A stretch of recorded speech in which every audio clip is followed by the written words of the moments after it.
What's going on, everybody? Welcome back to the podcast. Welcome into another episode of the Triple Play Fantasy Baseball Show, a proud member of Fantasy Points and the Fantasy Points Media Group.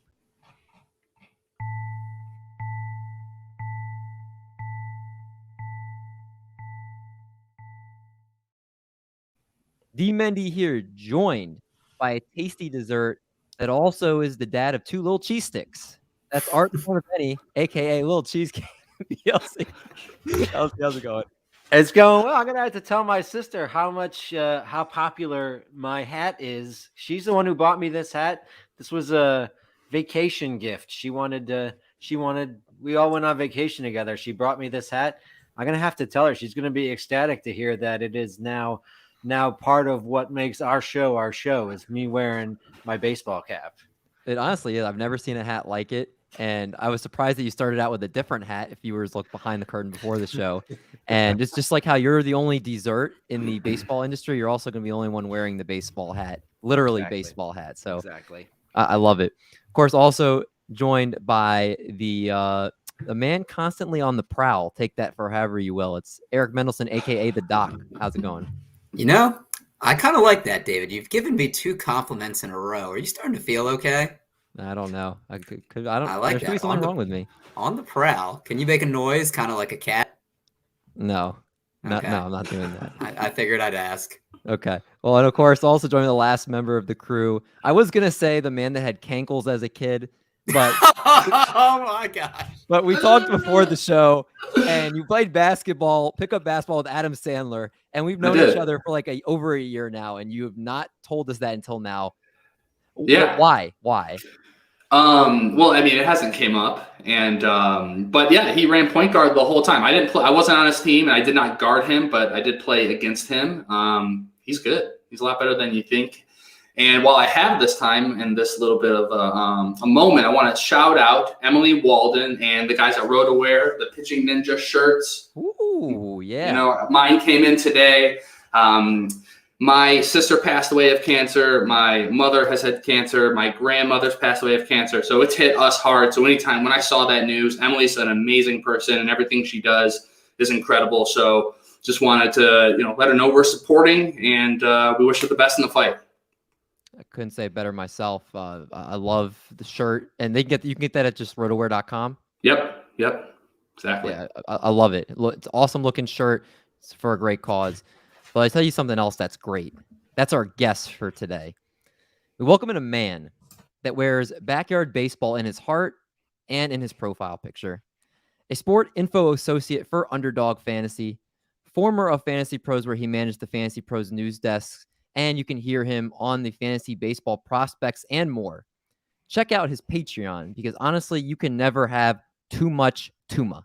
Ladies and gentlemen, the Backyard Baseball and MVP Baseball 2005 superfan, the Anthony Volpe Gusher, Brennan Tuma. How's it going, man? That was so well said. You had to have written that beforehand because that was very well done with the too much Tuma woven in there like that.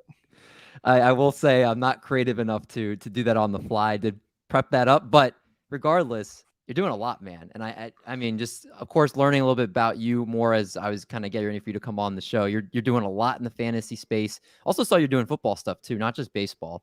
But I would be remiss if I did not start with the fact that recently you are now full-time at Underdog Fantasy. I have to ask you, what was that like when you finally were able to get full-time in the space, which many of us are dreaming to do, and then to be at a company like Underdog that's so up and coming? Yeah, it's really crazy, and it's something you could spend, a whole podcast on the entire time. But like you said, it's a dream that a lot of people, hope to do one day, and it's really just it took like everything. Every time I thought I was doing enough fantasy wise, like I had to push myself farther and everything. So like you said, underdog is like, we're really growing right now. It's crazy. And a lot of energy on football that I'm helping out with, but baseball is my first love. Prospects are my first love. I try to be like the prospect guy in a lot of ways, but then out here in the Twitter streets today, I see David talking about Bobby Witt as a top 50 player for 2022 redraft. So you're trying to take that corner from me, and I don't know if I like that much. Wait, were you in on that too? No, I didn't get a chance to reply. I was tied up today, but I did. Every time I logged onto my Twitter, I would see someone else was replying to you talking about that take. Hey, you know what? I'll wear it if it's wrong. But we talked with Paul Sporer on episode a couple weeks ago just about that specifically. But I'm all in on Bobby Witt for this year, especially if he stays at that ADP where I don't have to take him in the first 50 picks. But I mean, we're gonna be talking so much good baseball stuff today that we'll say Bobby Witt who, because so many great subjects, because we have our injury bounce back show. So I got a question. Did you guys draft a hitter or a pitcher in 2021 that failed to return value? I'm sure we probably all did. And it just, honestly, it makes you want to tear your hair out. But while many may stay away from the players that hurt them so much, we're going to take a look at these guys and look if we should buy back into them while their value may be down. Remember, the positive of these players struggling is we get good opportunities to buy back in for the 2022 redraft and dynasty leagues. After, we'll go to our bullpen for our question of the week. Who is your favorite video game player of all time? Could be fictional or real player. And our the game of the week coming in to shut the door. So if you guys are ready to get another episode started, then man, we're here to do it for you. Let's jump right in. Let's get into these headlines. And unless I was under a rock, the only thing I really saw, I know MLB is going to meet on Monday for potentially for them to have a second meeting. I would like to address that after they have the meeting. So the only other relevant news that I saw was my heartthrob when I was a young Twins fan. Francisco Liriano has announced his retirement after a long career. 21 years old when he was with the Twins, and the last time he toed the rubber was with the Pirates in 2019. You guys have any fond memories of Francisco Liriano?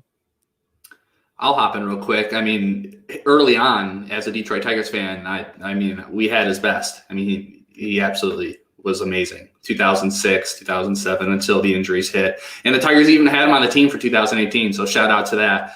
But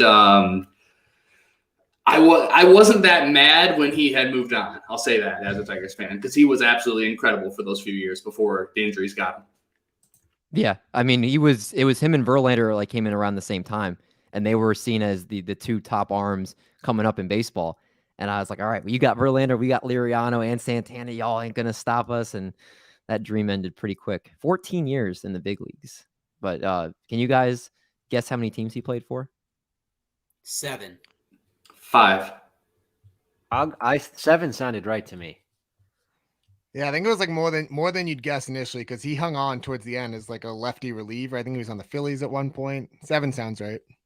It's 6. So I think there were some minor league deals he took, or he was in AAA, never made the majors, but he was with the Twins, the Blue Jays, the White Sox, the Tigers, the Astros, and the Pirates. Now, my bonus question for you guys, do you remember the deal that got him to Minnesota? No. It's my favorite trade of all time. It's the Boof Bonzer, Joe Nathan, and Francisco Liriano for AJ Pierzynski and cash. All-time heist that never gets talked about. That is an all-time heist. Yeah, it's very few good trades that are done for the Twins here. But that's pretty much it as far as headlines are concerned. Again, hopefully next week we'll have some more news about what's going on with the MLB negotiations. And unless you guys have any other things you would like to talk about, we can dump right into injury bounce backs. And we got plenty of them to talk about. We're going to start at the top here with Max Scherzer, who, as I would like to also preface that this list was put together by Mr. Marty Tallman, who did a great job outlining not just the players, but also a little blurb about each and every single one of them that made it really easy for me to be able to put stuff together here. So starting off with Max Scherzer. Now, is it more about the innings load last year that scared you off, the dead arm in the 2021 playoffs? Do you think all that stuff is behind him? Brennan, I'd like to start with you since you're the guest. What do you think? Yeah, so with Scherzer, I think when we think about Max Scherzer, we have to view him through the lens of this guy was already a free agent once before, like 7 years ago, but that feels like a million years ago, just the way the world's gone the past few years. And he was already one of the best pitchers at that time signed for the second most money a pitcher's ever received, and then he got even better, and he's still getting better. And that's the thing. I think he's your classic, he's getting up there in age, about to be 38 years old, and it's easy to make a fade argument for him because he hasn't had that one shoulder injury or elbow injury that absolutely killed him, right? It's just been a bunch of nagging. Oh, the groin popped up. Oh, the back. He's not going to make this postseason start. Oh, wait, yes, he is. And I think that with him, he didn't necessarily like end the season injured. The dead arm thing, I'm willing to look past, but I think too often in fantasy baseball, we only look at April, and in April, I would fully expect Scherzer to be healthy, but just that the fact that he's getting older and with how aggressive he is as a pitcher, like it kind of seems like someone who it could go down quickly. So I'm I'm ultimately fine with him. Personally, I'm not taking a hard stance either way, but if Marty's, putting him on this list, which I was kind of surprised to see him on an injury list, I'm wondering if he has a more hard stance to take. I will say this, right now he's ranked as my third overall pitcher, so I'm fully in on him. I like him at his ADP, but I think we need to curb our expectations. I think the days of 7-8 innings are gone consistently. I think it's going to be 5-6 innings, which is still fine. He'll be able to get to 175 innings, 180 innings. The Ks will be there. The ratios will be fine. So yeah, just more seeing. Just you got to think about that kind of stuff. I mean, he is getting up there in the age, and seeing him not be himself at the time where he needed to be, it was a little concerning. So going into the season, it's not going to affect his ADP, but it's something to think about. It is interesting. I know, Cheesecake, you also might have had some thoughts on Scherzer. Yeah, well, Scherzer, I think, is he's part of this sort of small clump of pitchers that are getting up there in age or coming off of injury that still have that ace level, elite level promise in their arms. You got DeGrom, you got Scherzer, you got Bieber. I kind of put them together. Which is why for me, Scherzer has got to be below guys like Brandon Woodruff and even below someone like Zach Wheeler, because I just trust the health in their arms a little bit more. Now, about his dead arm is something that is considered pretty common among pitchers. A lot of pitchers go through it in spring training. It's really common amongst mid and late career pitchers as well. So this is something that might come up again. It's not something that's serious. It's a fatigue issue. Usually they shut him down for a few weeks. For me, I just go back to last season. His production was amazing. It was all better than his career norms, and it was at 36 years old. You can expect some regression, and I think you can also, as Doc was like to say before last season, he was a guy he was fading because he had been coming off of some inconsistent performance the last seasons before that.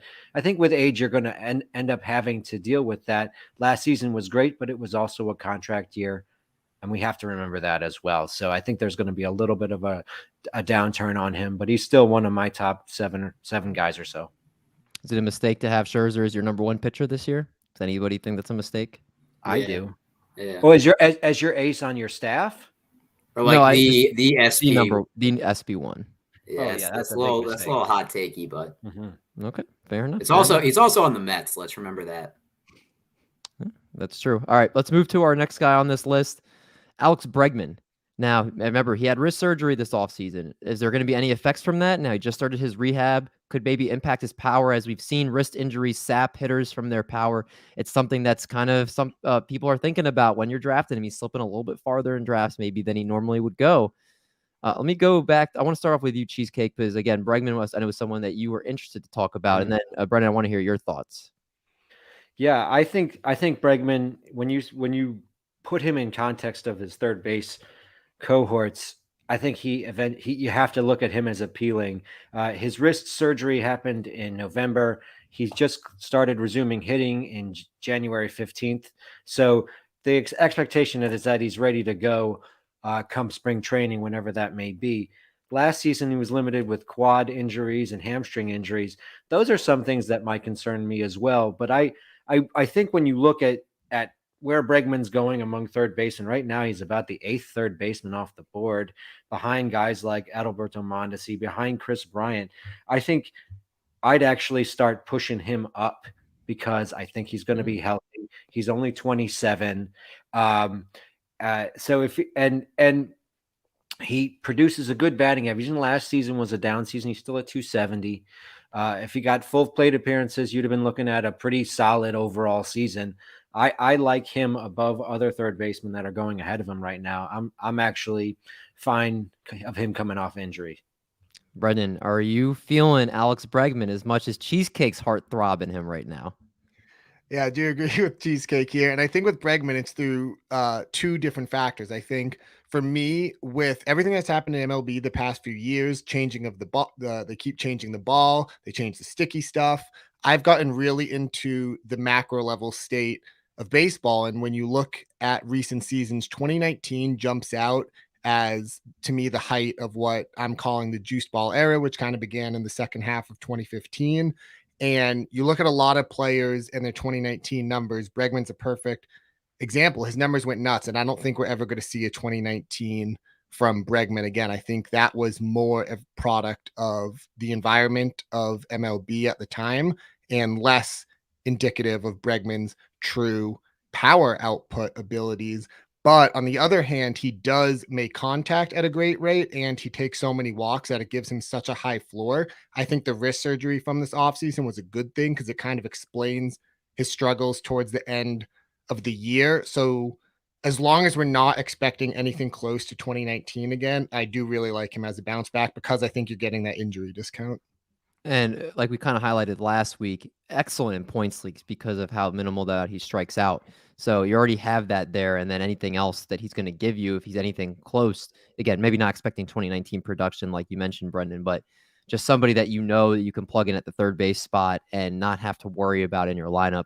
Seems like he's could be a good steady presence again this season. So I like where your guys' head's at with Alex Bregman. I also just wanted to say I think that he and Arenado are real close for me. I might still take Arenado over Bregman, but I think that's more like where I'd be putting him around that range.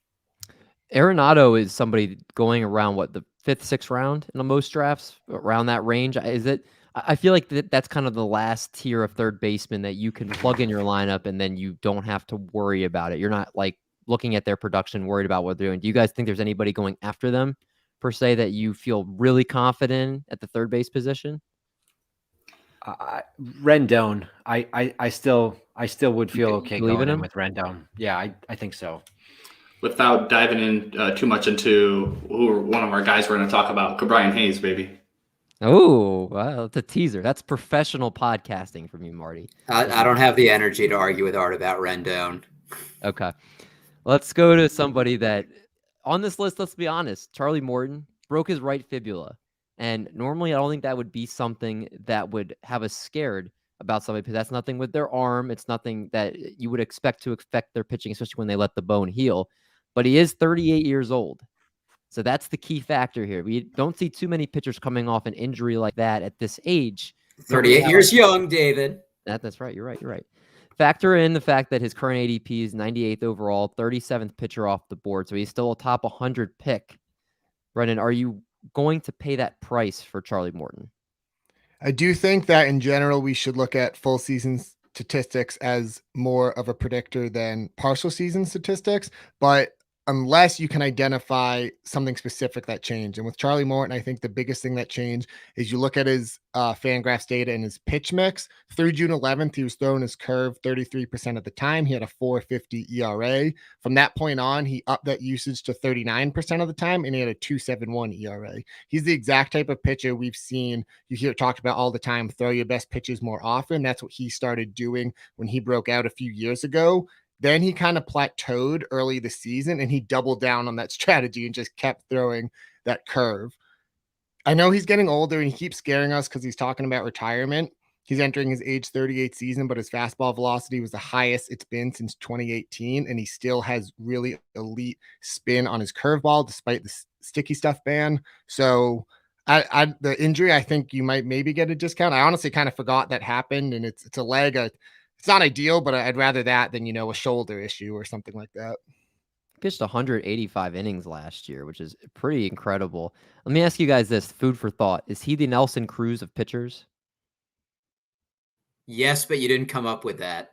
I swear I've never seen that before. Somebody tweeted it out yesterday. I swear to God, I've never. I saw it. It was tweeted. I don't know who did it, but I saw it. Oh my God, I thought that was creative. I swear I did not. I See mean, that. I believe you. You're creative, but it's just you're not original.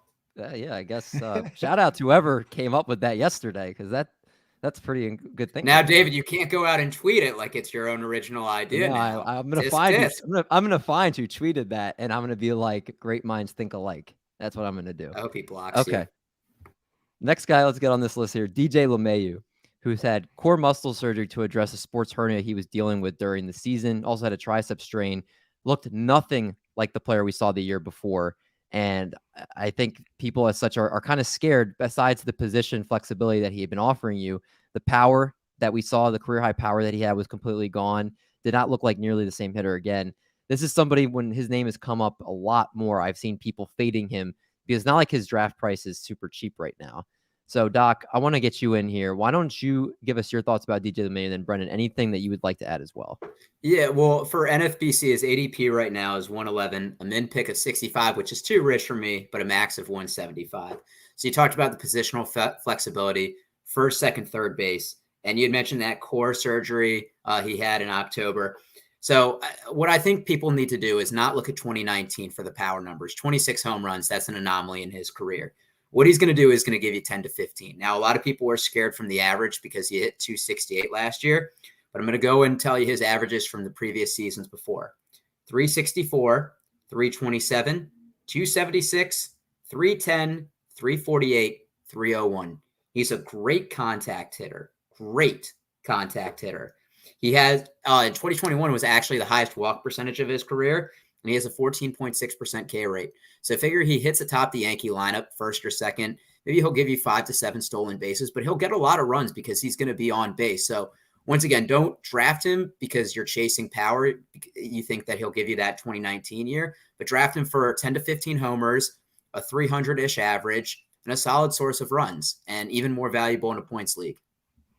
Yeah, so I'm looking at LeMahieu right now, and this is just since December 26th, because there's been, I believe if I'm not mistaken, there's been 63 drafts since December 26th. So drafts are picking up a lot more, obviously. While I pull up just some first basemen around him, Brendan, what are your thoughts on DJ LeMahieu? Yeah, Doc, I really like that point you made about him being in the Yankee lineup, because to me, like, that's a huge plus for him, especially we'll have to see how the batting order shakes out, once the season starts and everything, but he is in position to score a boatload of runs, and, who knows where they hit him, but he could deliver a bunch of RBIs as well. I think LeMahieu, and I like the power point you made as well, because I think he's similar to Bregman. His numbers got inflated by that mega juiced ball we saw in 2019.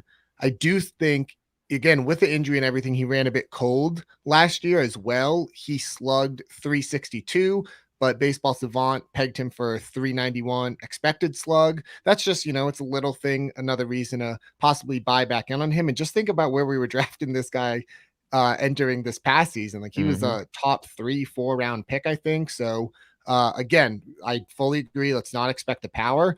But sometimes we overlook, things like batting average and runs, especially late in drafts. And I think he could, give you a lot of that. And then if that X slug stat corrects itself, there's upside for a little more production as well. So DJ LeMahieu right now is going at pick 109 since December 26th with a 110 ADP. So let me give you guys, you tell me one or the other. Anthony Rendon, who goes 3 picks ahead of him, or DJ LeMahieu? Rendon. I like them both. I'll take Rendon. I'll take Rendon, but I hate saying that. All right. DJ LeMahieu, or the guy that goes after him 3 picks later, Jared Walsh? LeMahieu. Yeah, LeMahieu. That one's not close to me. I think so, yeah. Let's sweep that. Oh, okay. I'll give you one more. How about a player that's going a little bit more farther down than him? This is for you, Marty. DJ LeMahieu or Ke'Bryan Hayes at pick 140? Ke'Bryan Hayes. Next question. steals alone, I'll get into it. Can I get into it? Are we almost to him? Is he next? Oh, we're getting there. We're getting there. All right. Gosh. I'll go Brian Hayes because you can get him later, but production-wise, LeMahieu. Yeah, if we're going straight up, I'll take LeMahieu. Yeah, the position flexibility of LeMahieu is so valuable. I like that a lot. He's first, second, and third, I think, on NFBC. He is, yes. So no, we got a split one, which is what I was looking for. Okay, I will tease it no longer. You go ahead and you can talk about your crush, your man crush Monday, Brian Hayes. You. The wrist injury sapped power for 2021, so his draft stock is a little bit farther down, and looks like he's ready to take the league by storm, according to you, in 2022. He absolutely is, and we talked about Bregman, right? So, and I'm more afraid of Bregman's wrist surgery. I mean, it's going to take a while for him to get full strength in that thing. We saw that with Brian Hayes last year, with him hurting his wrist, and he wasn't able to really ever get his power back. But let's look. We're going to combine last year and his rookie season because that's 120 games, so that's almost a full season there. So over that time, Brian Hayes has 11 home runs, 10 steals, batting .280 with a .340 OBP. So where I see him now, and and shout out to Ariel Cohen. He came out with the ATC projections. We got him. We're good to go. These are my favorite ones to look at. I'm waiting for the Bad X though. So they have him. Let's see. ATC has him with 16 home runs and 13 steals, batting .269 and .337 OBP. 62 RBIs and 79 runs. Now, where you're getting him currently, I absolutely love that. And I don't see anyone that's going to be able to give you a good batting average, give you double-digit home runs, double-digit steals at third base at a discount at this point. Yeah, I mean, the steals are definitely something that are just appealing in itself, but also at a position in third base that gets scarce really quick outside what we were kind of talking about earlier. And he's going to be a fixture in that offense that lacking a lot of other pieces, so you don't have to worry about. He's 24 years old. We don't know what the ceiling is. That left side of the infield, him and O'Neal Cruz, man. That's for a bad team. That's a pretty exciting left side of the infield. Now, Brendan, I'm sure your excitement for Mr. Hayes is nowhere near Mr. Tallman's, but is it in the same ballpark? Entering last year, he was one of my guys. Like my two biggest guys I went into last season with was Vlad and Brian Hayes. So I went 1 for 2. So I'll take it the way it worked out with Vlad. But I think with Hayes, I do think we probably, myself included, got a bit carried away from the small sample at the end of 2020. I did buy into, again, just like following prospects a lot, being really into that side of fantasy baseball. I do buy into he really improved as a hitter. For so long, it was like he's a great glove, great third baseman, and he really improved as a hitter by the time he reached the majors. I don't even look at his stats for this past season. I was following his wrist injury so closely. At one point, it was going to be season ending. All of a sudden, he was back. He was going to get surgery. Then again, he tried to play through it for a little. I don't look at his stats one little bit. I agree with you. We don't know what he is yet. The price, I wish it was even cheaper. So I'm not going full all the way in like I was last year, but I do really like him. But I'll give Marty, if Marty wants to take, the president of the Brian Hayes fan club right now, I'll give him that. I'll fly the flag. So if we burn, it'll be me. I like it. All right. Let's talk about another polarizing name, Blake Snell, who the adductor strain kept him out the last month, but he was on a roll before the injury. And it seems like to me, he finally was listening to analytics and stopped being really stubborn, because when he stopped throwing the changeup and started throwing actually what worked, he completely flipped everything around. And he's someone I'm really high on. Actually, I have him as SP14 right now, which I haven't seen anybody have him as quite as high as I do. I think what we saw at the end was actually real, and you're going to get him at a really nice discount right now. Somebody that has shown you in the past, obviously winning the Cy Young, and before last season had really still been someone you could trust for double-digit strikeouts. And even though he wasn't giving you as many innings as you might want from an ace, the value you're getting him now, you can have him as your SP3, and you're golden in my eyes. So I love him this year. Brennan, what do you think? I think you and I were tweeting about him a couple weeks ago, maybe it was, because you were on him, and I haven't seen a lot of people be on him as much as you are, and I like him as well. Again, I do want to give the caveat that, the full season stats, all that stuff are more predictive, and it's unfair to just, pick out, oh, here's these 8 starts. But again, unless you can find a reason, his first 19 starts of the year, he had a 5.44 ERA. He was throwing his changeup 14.5% of the time. His last 8 starts, it was 1.83 ERA, 2.94 xFIP, and he completely abandoned the changeup. He threw it less than 1% of the time. So that's enough of a reason that I can point to and say this is why the breakout happened. It wasn't just variance, it wasn't just luck. His walk rate during that 8-start stretch was lower than when he won the Cy Young. I think a lot of people are going to look at his season-long stats and say, oh, this is gross. He's burned a lot of people before. I think that'll keep managers off of him. And then again, he had the injury that kind of slowed down that breakout. But you and I saw it, Dave, and we saw what was going on with Blake Snell. So I do think he's someone to be in on, especially if you don't have to pay too much of a tax for the 8 starts we saw. Yeah, I'm looking right now. It says NFBC ADP. He's gone up a little bit, I believe, since about a month ago, but he's going around pick 115. So he actually is in that same range but here's some guys that are going around him. So Shane McClanahan, obviously that's a polarizing player in itself.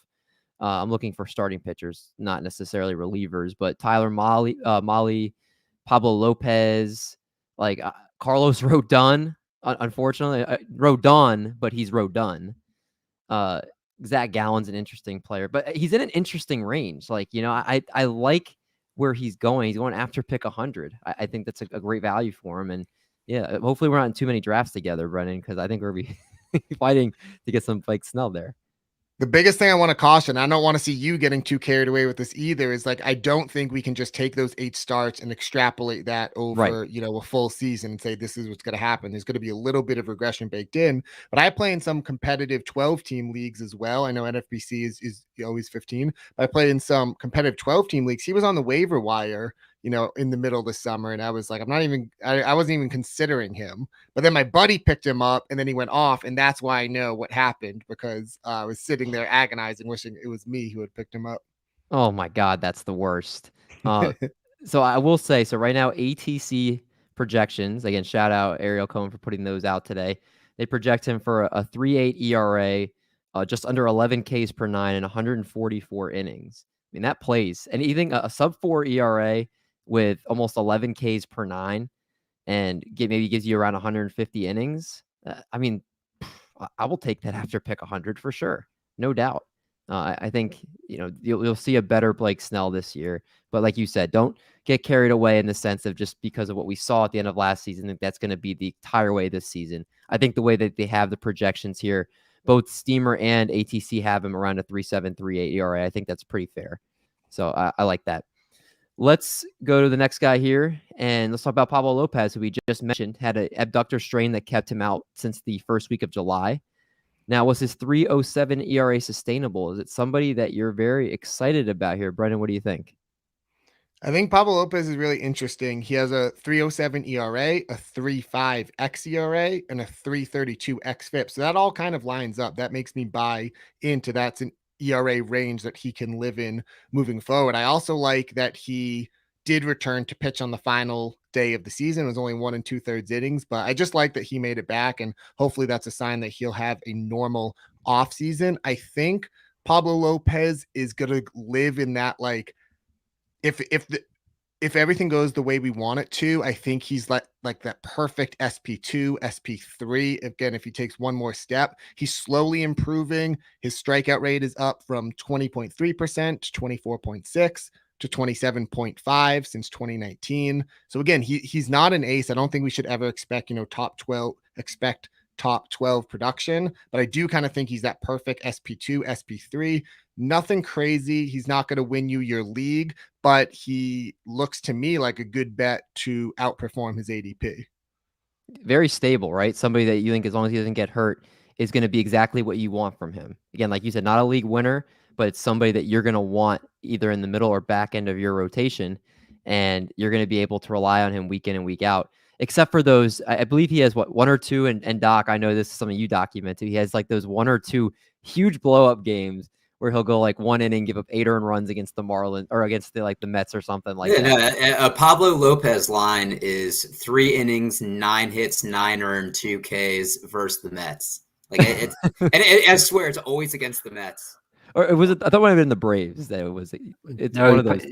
Against the Braves last year, he got kicked out after one pitch when he accidentally hit Acuna on the first pitch of the game. Okay. Do you remember that? Yeah, I do remember that. And didn't he get the loss? Didn't he get the loss because he put him on base? I don't remember. I just remember he got kicked after it, and John Boy has a great video of Mattingly going nuts about it. It's really good. Oh boy, that's fantastic. Pablo Lopez should be safe outside the one or two blow up outings, but yeah, he's somebody that you should draft with, and you know what you're going to get from him, which is good. But on the other end of the spectrum, there's a player that I don't know if we know what we're going to expect, and that's Carlos Rodon. Perpetual arm soreness, diminished velocity on his fastball. You saw at the end of the year kind of was really struggling to be the pitcher that we saw earlier in 2021. We're obviously unsigned right now, but the thing that scares me is the White Sox didn't bring him back. And the White Sox not bringing him, you could be like, oh, they have Michael Kopech there. They have some arms that could step in the rotation. But if he was as good last year as he was, why would you not try to bring him back on it? And even if it's a short-term deal, why would you not look like you're invested to sign him? That says to me that there's some potential trouble with him and injury that they're kind of hiding out a little bit here. So I'm curious, Brendan, we don't have to spend too long on Rodon, but how confident do you feel, especially for the fact that I believe, if I'm not mistaken, he is going, pick 133 on average, minimum of 99, high of 202. Very big range for him.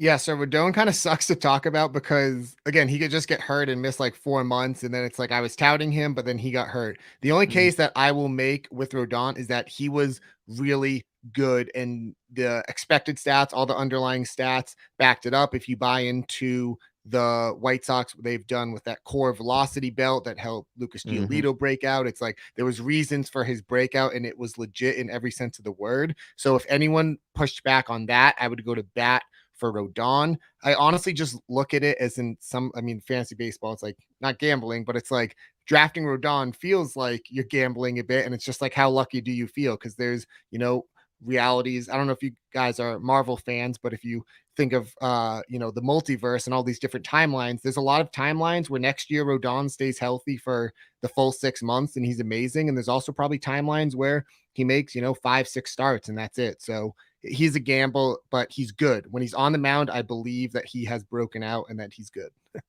Yeah. Okay. Tell me if this comparison has been made. Hopefully it has not. Is he this year's Dinelson Lamet? Could be. Making you think a little bit. That's right. I mean, his draft price, it's a little scary. But we know if he's out there, what he's going to give you, at least with that core velocity belt. I did hear someone mention this the other day. I forgot which podcast, so I'm sorry if I don't give the proper credit. But someone made the comment. They said, everybody, including myself, the people that hyped up Dylan Cease. Dylan Cease was my guy last year. I put him as a top 30 starter for the core velocity belt reasons and research I did on him. And they said, why would you not have thought they would have done the same thing with Carlos Rodon? Why would you think it would only have applied to Dylan Cease and not to him? And I was like, that's so ridiculously smart. And for the people that had that thought process and took Rodon late, like they benefited. And it's something I wish that I had thought of when I just was hyping up Cease and didn't even think about Rodon. So stuff like that. Sometimes if you just look at if this guy's making a change on this pitching staff, especially following the example of somebody else on that pitching staff, then probably showing it to multiple guys. So you got to keep your mind open that you can't just fixate on one guy. If they're doing a universal thing to a pitching staff, they bring in a coach that has a good track record of something. You got to make sure that you do the due diligence to make sure to see if all pitchers are buying in. And that's a great example of that. We'll move through these next ones a little more quicker here. Clayton Kershaw, is he going to be ready for 2022? ADP of 188. Didn't pitch in the playoffs because of the arm soreness, but he avoided surgery. Doc, are you taking Steven Strasburg this year? Or, Clayton, it's another guy we're going to talk about. Clayton Kershaw? No, I mean, right now, ADP of 178, min of 68, max of 286. So last season, 121.2 innings pitched, lowest in a full season since 08. 3.55 ERA, which is the highest since 08. Those aren't awful numbers, but obviously not Clayton Kershaw. Look at the second half ERA, which was 4.7. And you look, and his numbers dipped in terms of his fastball velocity from 91.6 to 90.6 miles per hour. I mean, he's a 3-pitch pitcher. He throws that. He throws his curve, which is ridiculously nasty, and his slider. He had a PRP injection October 8th, and that's in his left elbow, which is the same one that plagued him 3 months earlier in the season. So you just know he's going to be on multiple IL stints. If you don't want to waste a bench spot and, worry about even if you take him in a later pick, like you're going to be rostering him when he's not fully healthy. I would just leave it for somebody else. Give that headache. Yeah, I mean, it's going to be interesting. It's either the Dodgers or the Rangers, from what I've been hearing, if he gets an offer. And keep in mind, wasn't there like a TikTok that Justin Turner did where he like hinted that Clayton Kershaw was going to retire after the season? I did remember hearing something about that. I'm not drafting Clayton Kershaw myself. I don't know, Brennan. Are you interested in Clayton Kershaw? I only think of him. Doc said it like perfectly well. There's no reason to be excited. My only counter would be that every person who plays fantasy baseball is probably going to think about it that way. And if it ever reached a point where it got, so ridiculously late, but I mean, whereas Rodon, I was going to bat where he was, still really good, and injuries, who knows? Like Kershaw, I do think like he's showing some slippage in terms of his actual skill set and not just injuries. So I'm not going to bat for Kershaw on this. Yeah, I think that's the risk we all recognize there. Well, the peek behind the curtain, we all supposed to put our guys in the show sheet before ahead of time. Doc and Art put their 3 guys in that they wanted to make sure they touched on. Marty leaves it blank, and we skip over Pablo Lopez, who he wanted to talk about. So he lost the privilege to add to the Pablo. Well, that's Lopez. why, I mean, and that's why I didn't say anything. Tuma did such a great job on that. That was all good on that. And the one thing I wanted to say, and you guys kind of did touch on it. And by the way, I came up with all of these, and I put it into the chat. The text, which and you got Kenkles, and I have those too. So give me a break, damn it. But anyway, so Pablo Lopez. I mean, who would you rather have out of these guys? Would you rather have Blake Snell, Tyler Mahle, Pablo Lopez, or Carlos Rodon? I'll take the first 2. Or how about this? How about we wait another round and a half and get Zach Gallen? You know what I mean? Like, what are we talking about? So I'm out on Pablo Lopez.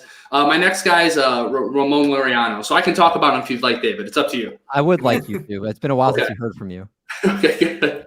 So Ramon Laureano had an interesting year last year. So in the first month of the season, first 30 days of the season, he had 8 stolen bases, and it was absolutely incredible. I thought he was for sure going to steal at least 20 bases. He didn't steal another base until July. Now, he also had 8 home runs in that time over the first month or two. So within the first 2 months of the season, he had 8 home runs, 8 steals. From there, we all know that he got popped for PEDs. And eventually he underwent core surgery to address sports hernia. So long story short, for 2022, I believe he's going to be a really good bounce back guy. I mean, you're getting him so far back. His ADP is at 227 right now. ATC projects him to hit 20 home runs and steal 30 bases and batting 253. No one in that area, outside of maybe Joe Adell, if you're feeling really lucky, is going to be able to get you double-digit home runs, double-digit steals. And he's going to do it at the top of that lineup, the A's lineup, which isn't great, but I mean, he's going to be batting first, second. He's going to get a lot of runs as well. So I'm really excited for him at his ADP. Didn't he have like 6 stolen bases in the first week and then like 6 the rest of the season? No, he had 8 in the first month. Okay. Yeah, and then he finished with 11, but he had sports hernia. Maybe that was part of it. Maybe he took PEDs just to stay on the field. So you cool with cheaters is what you're saying. The PEDs aren't cheating. It is what it is. Yeah. Well, I will also add that he's got a good chance to stay in there. I wouldn't affect even if he has bad performance. Right now, their outfield is projected to be Chad Pinder and Steven Piscotty and him as starters. So it's not like they have a murderous row of outfielders ready to take. He's your guy. I'm a Steven Piscotty guy, okay? No, I mean, he's like 1 year away from probably being out of the league, I'm sure. 1 or 2 years away. I hope he proves you wrong. Brennan, any thought on Ramon Laureano? I think Marty said it really well. He seems like a classic undervalued guy who, again, there's nothing like super sexy about Liriano. He plays in Oakland, but the projections, And he's going to miss 1 month of the season. Not to cut you off, but I didn't say that. He's going to miss 1 month, the first month. So that's a caveat. Sorry, go ahead. Fair enough. We got 3 pitchers we're going to finish this out with, starting with Thor, Noah Syndergaard. Right now going around pick 216. Again, this is for my ADP since December 26, about 63 drafts. He's the 3rd Halo listed on the starting rotation. But he's the one that I'm most concerned about right now. He finished the 21 season pitching just a couple innings, only 2 innings pitched after missing all of 2020. Obviously, of course, the Tommy John surgery, all the setbacks. There obviously it's not a huge risk at taking him where he is, but there are pitchers in the range that he's going that I like. Patrick Sandoval's right there. I like Jordan Montgomery is right in that range. Then you have position players like O'Neal Cruz, and you have who else is there? David Bednar's picks at the close for the Pirates. Seiya Suzuki is a very interesting prospect or guy coming over, an outfielder if he gets signed. So it's not like this is just like a bunch of duds in this range. So you do have to pay still to get him. So Brendan, my thought is, again, Syndergaard might be as big an injury risk as anybody on this list. What do you think? Are you going to spend the near 200 ADP pick on him? I mean, among the names you just had him going around, I'm like Patrick Sandoval. You said was in there. I love Patrick Sandoval. So he is definitely one that I would take over Syndergaard specifically. Looking at Noah Syndergaard's career, he's been really good when he's pitched. He has a 3.32 career ERA. That's pretty amazing in 718 innings. He's allowed less than a homer per 9 innings. It's the second lowest rate in the league since he entered Major League Baseball. So I like those. I like his skills. He's always just so frustrating. You think he should be better than he is. He can't hold runners on base. It seems like if he doesn't have his best stuff, he completely falls apart. He's been so frustrating for so long in ways like that. And then again, like we haven't seen him really either the past 2 years. So I don't have a strong take one way or the other, just not someone I'm, particularly interested on. And again, there might be a pretty big innings limit. Who's to say how often he's going to pitch? Plus they have Ohtani and the whole 6-man rotation thing. So a lot of red flags, I think. I mean, just looking at from picks inside, just after pick 200, he's going around pick 216. These are the guys that are going in that range. My heartthrob, my pitcher that I'm tying my name to this offseason, Tanner Houck, going around 201. You have Hyun-Jin Ryu going around 202, Joe Ryan, Jose Urquidy, Anthony DeSclafani, Patrick Sandoval, all starters that are going just in front of Noah Syndergaard. So, and then you have J-Mont going right after him, Alex Wood. I mean, again, it's just a bunch of guys here that I would have all day over Noah Syndergaard. I don't think I'll have any of him unless he severely slides, which he could. His max pick is 311, but yeah, not in that range right now with those guys. Last two here real quick. Let's start out with Steven Strasburg. Obviously missed a ton of last year. Next surgery. David, call on me. You go ahead. All right. I'm going to say it's the worst contract in MLB history. It's the 7th largest for a free agent at 7 years, $245 million. Now, his first 2 years, he's pitched 26.2 innings, and he has a 5.84 ERA. He has 5 years, $175 million left. So, 2019, it was his contract year, and he threw 209, which was the most in the majors. Congrats, Steven Strasburg. I gave you a compliment there. So he's likely going to have an innings limit. If he pitches at all, maybe the Nationals sit him for 2 years with the hope that he's healthy by age 36. Elbow, lat, forearm injuries last year. You name it, he probably had it. Scott Boras, you just finessed the Nationals. Past performance is not indicative of future success. The Nationals were simps. They gave him an awful contract. And, I mean, gosh, they're going to have to eat it. Okay. Yeah, I don't think we can say too many things positive about him right now. But I got let's everything ask off this. my chest. Sixto Sanchez is the only one we have not mentioned yet. Out of the people mentioned today, top 3 that will win you your league. What do you guys think? That's a very interesting question from Robert here. Brian. Hayes, because his draft price is low and his potential is very high. I'm going to go Snell? for Brian. Yeah. No, I don't think so. I'll go Blake, Brian. Snell, yeah. I'll go Brian, Bregman, and Charlie Morton. That's strong. Yeah. I like Cabrine. I like Snell. Definitely. And Pablo Lopez.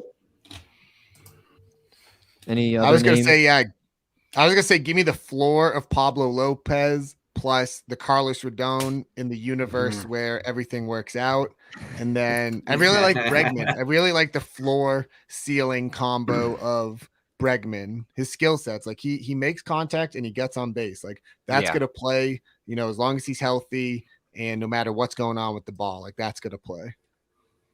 Yeah, I think that's a pretty solid list of about what, like 6 or so of the 13 that we're talk about that I think we all feel decently safe about. I'm not saying we all agree on the 3 per se, but around that list of guys.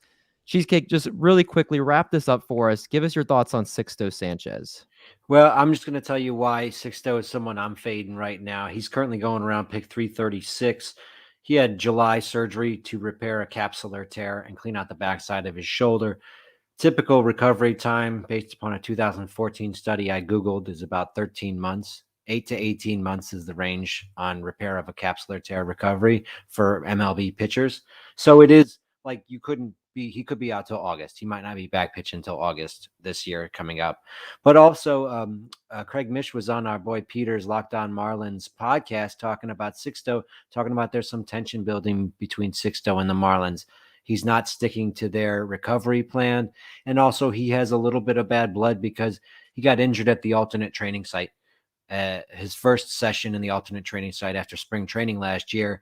And he felt like he should have been with the team, and he felt like they were playing games and he might not have been injured. So I think that, the combination of the bad blood between Sixto and the Marlins, the fact that he's not following their training plan and doing his own thing, and the fact that this type of injury just has a long recovery time tells me that I'm going to go in a different direction when he's coming up. You're a detective. Thank you. Yeah, no, that was a good plug for our guy, Peter Pratt's podcast too. Make sure you check that out, Anything Marlins. All right, let's get now to, again, what makes Triple Play Fantasy the podcast that you want to hear. Starting off with our question of the week. Question of the week is sponsored by Monkey Knife Fight. Triple Play Fantasy is an official affiliate to Monkey Knife Fight, the fastest growing sports betting site in the United States. New depositors receive a 100% instant deposit match up to $100 using promo code Triple Play. And also, I didn't plug it earlier, but make sure you're checking out all the great stuff we put out. Basketball, football, baseball, all the content from all 3 sports coming out every day. We've got like 2 to 3 videos a day going out on the YouTube channel.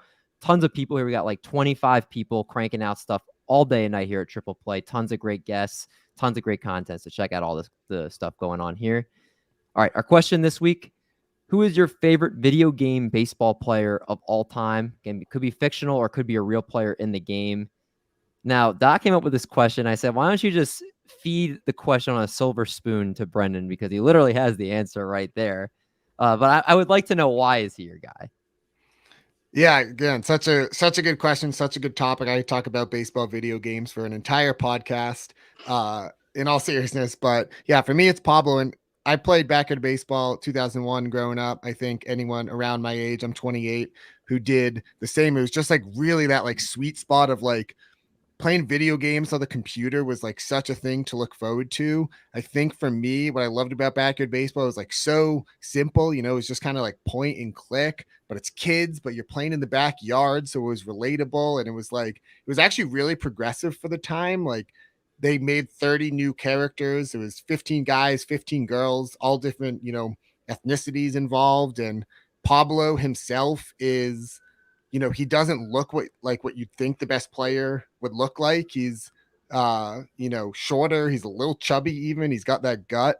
And yeah, so I don't know. Backyard baseball was such a special game to me for so many reasons. Fun fact, the game was developed by Humongous Entertainment Sports, which was based in Seattle. No one working on the game knew much about baseball, but that was during that crazy 95 or like mid 90s era of Mariners baseball. And Pablo's swing is modeled after Edgar Martinez. You can kind of see it. He has that like closed toe and the way he swings the bat. Ever since I heard that was true, when I watch Pablo swing, it just like really sticks out to me. I love that little fact. I'm really glad that you liked that question, because some people weren't a fan of it at the beginning of the week. We could talk about baseball video games we could have done this whole show on the history of baseball video games, all these different ones throughout the years. Like I love video games. Oh yeah. I mean, Doc, have you played backyard baseball? I played it once. Doc and I are huge MVP Baseball 2005 fans. Like best video game of all time. I could have talked about John Dowd in a similar fashion. Yeah, that was going to be my guy ultimately, that we didn't get to, or that I feel like it was a pretty obvious second one. That's your favorite one, David? John, yeah, dude. I mean, Calvin agrees with it. John Dowd, of course. Like You did not use him. He's the fake Barry Bonds. Like who does it like? They made him a different ethnicity. They gave him a completely different name. How is that not like your go-to? But you and I played a lot, and I remember that you did not use him. I mean, I didn't use him, but he was still cool. I don't know if you guys play the show. I'm not a huge fan of the show. I played a little bit, but they could just put update all the players and stadiums on MVP 05, and I would have more enjoyment out of that than the current era of the show. And I don't even think that's just a nostalgia thing. Like MVP 05 was so far ahead of its time. And again, it's a little more simple. I don't need the most realistic pitches and everything. Like MVP 05, it was the right mix of being realistic enough, but it was also just like it had the simplicity factor. Brendan, there was this was probably a couple of years ago. Somebody was selling rosters like they made all new players or like all players today, like Rendon, Mike Trout, Ohtani, and it was like $130 to get that memory card shipped to you so that you could play with the players. And he did like a breakdown of everything. Yeah. I remember that. Yeah. Doc, who's your pick? So I'm going to go with Mario Baseball, and I'm going with Yoshi. Now, if you didn't play this for GameCube, it's because of what he does in the outfield to make a catch. Think of him as like Cedric Mullins. Cedric Mullins, a power speed combo, lefty, can hit a leadoff home run, but he can also get a slap single, get you on base. He has an egg special where if you use it, the ball bounces around. It's really tough for the fielder. And like David said, in the outfield, he uses his tongue and just catches anything within vicinity. So 5-tool player, the number one pick in Mario Baseball, and the number one choice for me in this question. That's a really good answer. I will say, I don't know if he's the first pick, but he's not a captain. He's not a captain. But when you start picking people. But the one thing with Yoshi though is if you use the tongue and you miss, he like freezes he like takes a second to put it back in his mouth and freezes. Nobody has 100 fielding percentage, but I feel like that Mullins comparison was good. Oh no, it's good. And it was I didn't even think about Mario Baseball. All right, Brendan. If you've never played Mario Baseball, I hope you have. Have you? My buddies, we have like these Mario nights where we do Mario Party, Mario Baseball, Mario Kart, like once every couple months. Wow. So good. Yeah. Did we just become best friends? I've only played it on the Wii though. I've never played the GameCube version. I've only played the Wii version. The GameCube one's so much better. I assume it's similar, but yeah, it's awesome. One of our favorite games from definitely when we were growing up. It was awesome. Marty, what's your pick? Yeah, so mine's going to be back in 1995, if some of our listeners can remember that far back. There was a game called Frank Thomas Big Hurt Baseball on the old Sega. So, and Frank Thomas was my favorite player at the time. Big, huge dude, dressed in all black. He was the cover athlete. And at that time, you could trade players, keep all of your stats. You could save. You could even change the names. I remember taking the names of each team and changing them into a city that was close to me. So as if it was like a little league World Series kind of thing. And I played it out. But yeah, probably not too many people remember that game. But for the time, it was absolutely incredible. Big Hurt. I didn't even know that existed. It did. 1995. I'll have to look up I like looking up the soundtracks for these games. Do you guys do that too? Dude, there was no soundtracks then. That's part of the love for MVP 05 is the soundtracks from those games. Oh yes. They're awesome. All right. Cheesecake, I'm interested to hear your answer. Ken Griffey Jr. from Ken Griffey Jr. Baseball. It was Super Nintendo trying to get Ken Griffey Jr.'s swing. You always know if you hit a home run because the camera would just zoom right to the outfield. So you know if you made contact, if you hit a home run. And Griffey was the best. Obviously, the game was named after him, and he was the best player, just about the best player in baseball at the time. But me and my boys growing up, Ken Griffey Jr. Baseball, that was our game. All right. I've seen it before. I actually never played it, but I'm sure, especially when him being in his prime at that time, it was just one of the better games to play for sure. But you got me nostalgic. Now we got to get competitive because now it is time for our game of the week. All right. Our game of the week is hosted by the Doc. And I love the Ken Griffey baseball. Yeah, Cal's a big baseball guy for those that don't know him. So I have no doubt. I trust his baseball opinion on these video games. So I'm sure it's a great video game. But all right, Doc, you're hosting our game of the week. What are we playing this week? So a lot of times, and we did it today, we compare people to one another, or we compare people of similar eras. So what I've done is there's going to be 6 categories here, and I'm going to compare 2 players. So this isn't an example, but I'll say like Francisco Liriano and Johan Santana, and I'm going to give you 3 stats, and you have to tell me who has more between that. So I'd say like wins, career strikeouts, career complete games. So we're going to start with Marty, then Art, then David, then Brendan, and we'll switch it up. There's a possible 18 points that you can get, and then I have a couple tiebreakers. Sound good? All right.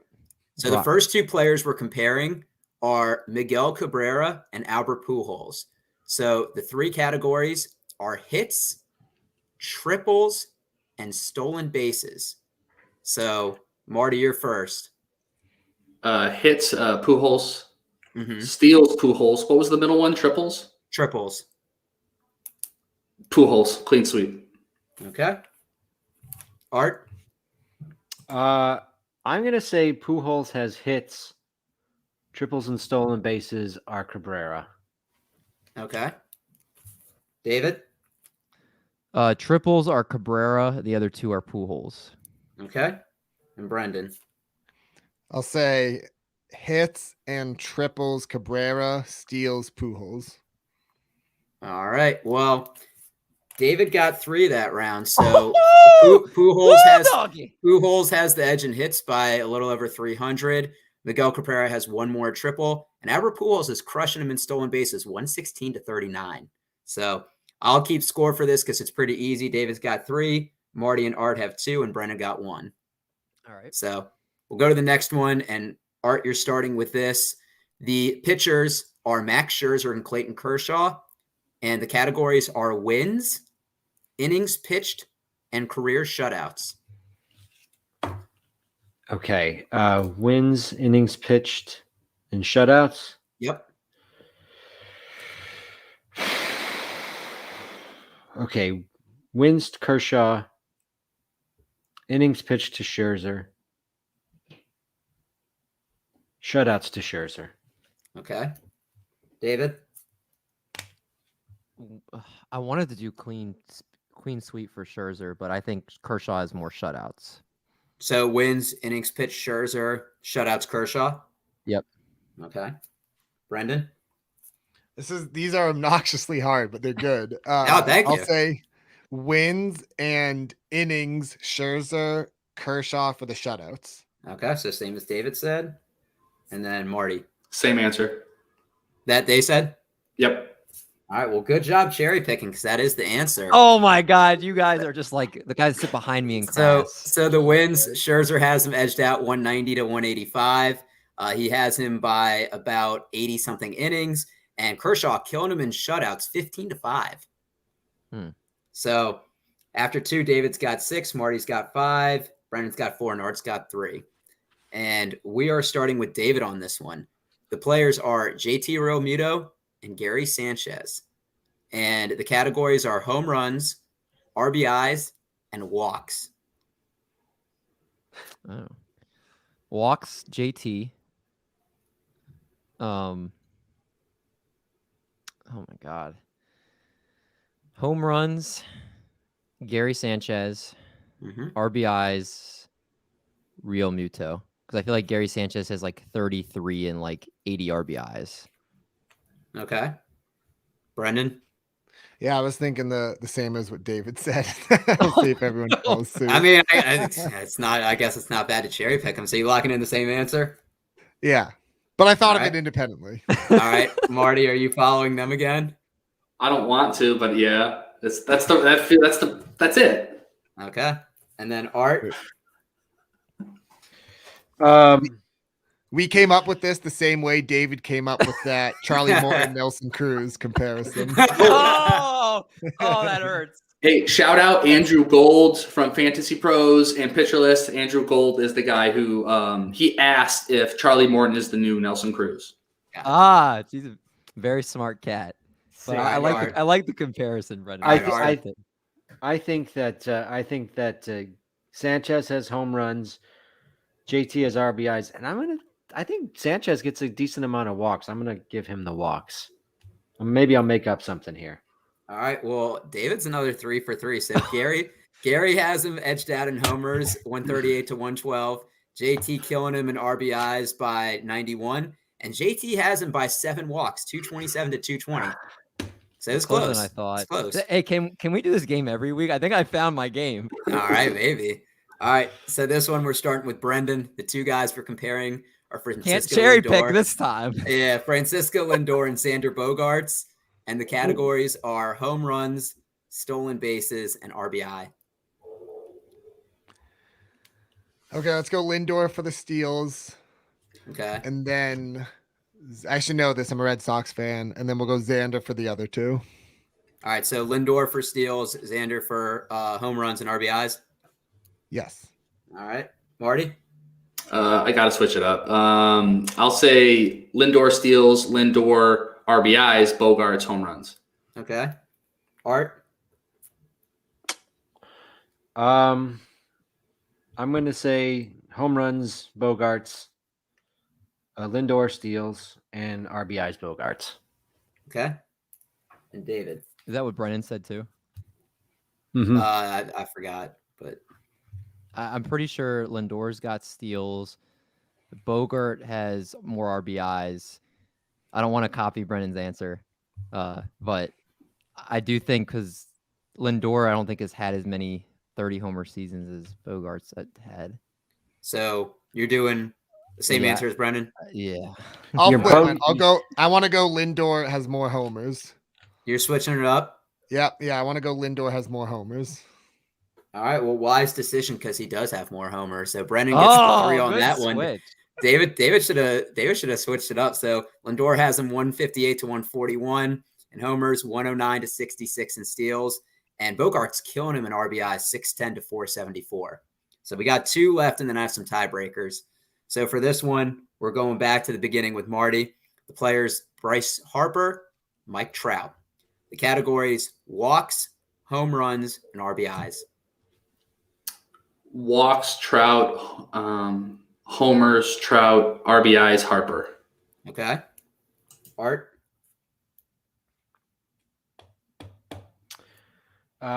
Walks, Harper, home runs, and RBIs, Trout. Okay. David? Same as Art. Yeah.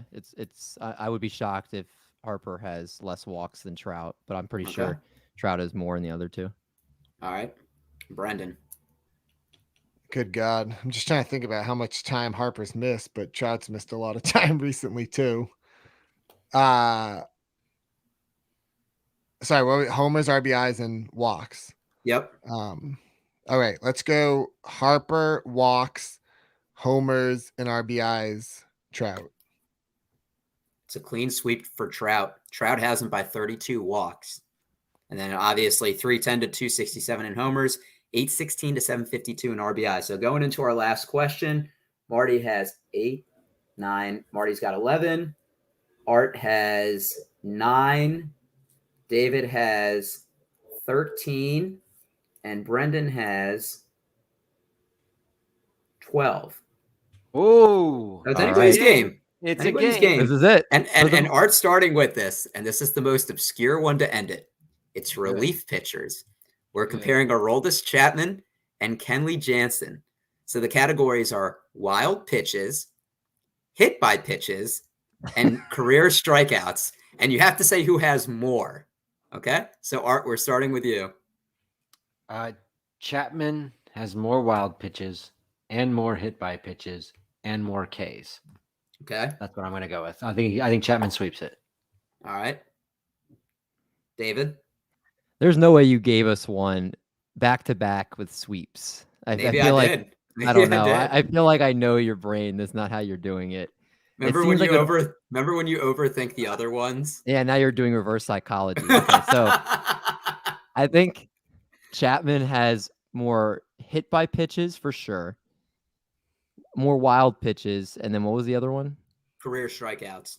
I'll say that Jensen's been pitching for a while. I think people might be sleeping on his Ks. And Chapman throws fast, and you see stuff, but he also there's a lot of broken bat infield singles against it, or infield outs. So I'm gonna go Jansen for the last one. So wild pitches, hit by pitches, Chapman, and then career strikeouts, Jansen. Yes. All Gonna right. regret that. It's gonna regret that. All right, Brendan. As someone who rostered Chapman this past year, I feel like he had more wild pitches just in this year alone than Jansen. I'm going to go Chapman for the clean sweep on this one. Okay. And Marty. Chapman for the sweep. All right. Well, David with another perfect round. So Oh, baby! Chapman's wild pitches 62, Kenley Jansen 17. So not even close. Hit by pitches, Chapman is 29 as opposed to 26 for Jansen. And strikeouts are close. Jansen 1,022 and Chapman 1,002. So David, Wow, 16 out of 18, that's good. man. I don't think you've ever done this well. No, I found my game. I found Good my job. true Good calling. job. Well, if David's good at this game, it means we're never doing it again. I will say, Doc, that was a very well put together game. You're just Very saying that fun. because you won. Sure. No, You're I just saying mean, that 'cause you won. trying to be non-biased about it, but that was fantastic. But on that note, Brendan, man, thanks so much for coming on the show tonight. Absolute ton of fun having you on, and really appreciate you giving us your time. Yeah, absolutely. Like I said at the start when we were just hopping on, and I mean it sincerely, there's no place I'd rather be on a Thursday night than talking fantasy baseball with some good people on the internet. So thanks for having me, guys. I love it. And please make sure plug all the great stuff that you're doing right now. Again, it's a ton of good stuff that people need to know about. Yeah, so I'm working over at Underdog Fantasy right now. So check us out if you like playing, best ball tournaments or, pick 'em or anything like that. I'm on Twitter at Too Much Tuma, and then I am doing my own little podcast, just kind of like a passion project. It's called Fantasy Baseball Prospects and More. We talk about prospects and other things. I love it. And again, make sure you check out the podcast that he's doing if you haven't already. Check out Underdog Fantasy. And again, appreciate you, man. And for those that tune into Triple Play every week, we appreciate you guys, whether it's the podcast or the YouTube. Next week, we're going to be joined by another great guest for some more off-season content. But until then, everyone stay safe, happy drafting, and we're going to make like a bread truck, and we're going to haul these buns. Catch you guys in